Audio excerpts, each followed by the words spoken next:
நேற்று சித்திரத்தில் கடைசி நாள் ஆற்றுல எங்கள் மறுநாள் வந்து நிலா சோறு சொல்லுவாங்க. நிலா சோறுனா வேறு ஒன்றும் இல்லை, நிலா பார்த்து சாப்பிட்றது தான். முதல்ல ஆற்றுக்குள்ளே போய் வச்சு நம்ம விதமாக சமைச்சு ரிலேட்டிவ்ஸ்லாம் இன்வைட் பண்ணி சாப்பிட்றது தான் நிலாச்சோறு.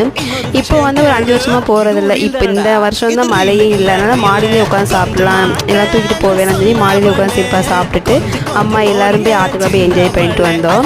நல்லா க்ரௌடாக இருந்துச்சு. அப்புறம் இந்த ராட்டினம்லாம் போகிறது ரொம்ப ஆசையாக இருந்துச்சு. ஏறி உட்காந்ததுக்கப்புறம் தான் பயமே வந்துச்சு. ஸ்பீடாக நல்லா என்ஜாய் பண்ணிவிட்டு அதுக்கப்புறம் ஐஸ்கிரீம்லாம் சாப்பிட்டுட்டு நல்லா சுற்றி பார்த்துட்டு வீட்டுக்கு வந்தாச்சு.